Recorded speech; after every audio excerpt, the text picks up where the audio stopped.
America's demographics are changing like never before. In less than 30 years, whites will no longer be the racial majority in the United States.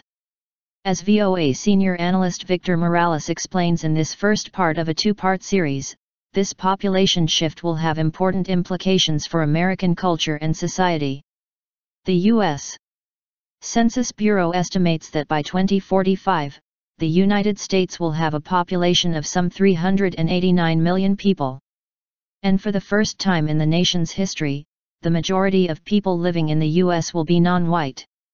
This new diversity boom that we're seeing right now will be every bit as important for our country in the decades ahead as the baby boom people born between 1946 and 1964 was in the last half of the 20th century, said demographer William Frey of the Brookings Institution.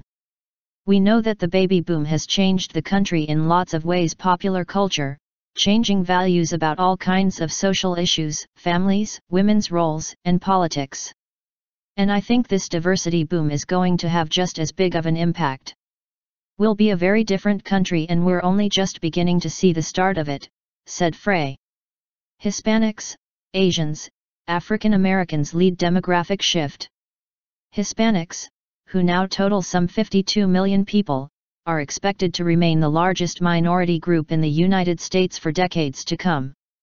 Despite an influx of undocumented immigrants from Latin America to the United States during the past 20 years, the rise in the number of Hispanics is driven mainly by birth. Latinos account for much of the population growth in major cities like New York, Chicago, and Los Angeles. But they also are moving into rural areas, where currently there are relatively few Hispanics. There are more than 16 million Asians in the United States. America's fast-growing minority group, Asians live largely in major metropolitan areas. By 2045, this growth is expected to be due to U.S. births rather than immigration. And as with all of the nation's ethnic minorities, many middle-class Asians are moving to the suburbs of major cities. The more than 40 million African Americans in the U.S. make up the nation's oldest ethnic minority group. We've seen now in the last 20 years a black migration back to the South, said demographer William Frey. Blacks left the South 100 years ago during the days of high discrimination and the decline of the cotton industry, and the growth of jobs in the Northeast and Midwest. But that's all turned around as the South has become more prosperous. So states like Georgia, North Carolina, Texas, and Florida are big gainers of African Americans.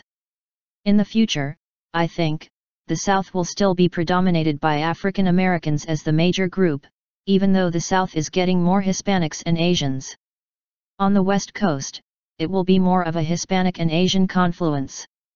And in the Midwest and Northeast, it will be some mix of all of those groups, said Frey. U.S. national character unaffected by demographics. By 2045, Hispanics, Asians and African Americans are expected to grow from more than a third of the population to a little more than half of the people living in the United States. The degree of cultural diversity that this introduces to this country is rather like the cultural diversity we had in the 19th century, and for that matter in the 18th century at the time of founding, observed American Enterprise Institute political scientist Charles Murray. In many ways, according to Murray, diversity has been a positive force throughout America history. We used to have radically different ways of life among different groups in this country. And the 20th century was something of an anomaly in this regard as we saw an increasingly homogeneous culture with the rise of mass media, Murray said. In many ways, I think the America of the 21st century with its increased cultural diversity is going to look familiar to historians of America. And in that respect, it's as American as apple pie. A few decades ago, many analysts warned that these demographic trends would lead to a balkanization of America. However, most experts now agree that U.S. culture and assimilation will reinforce America's national character, particularly as the rate of interracial marriage grows.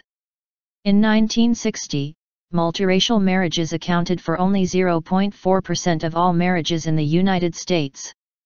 By 2010, that figure rose to 8.4%, with interracial couples accounting for 15% of all new marriages, a trend that experts say will only continue. To some degree, immigrants change America. But America also changes immigrants, said Pitzer College political scientist Adrian Pantoja. The strengths of the English language, American culture, and symbols and history and values, those are adopted very quickly among immigrant populations, said Pantoja, who is an expert on immigrant and Hispanic politics in the United States. There's overwhelming data that shows that by the second generation, the Spanish language is practically gone, the children of immigrants are English dominant.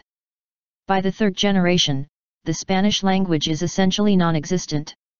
So those assimilationist forces have been alive and well since the founding of this country.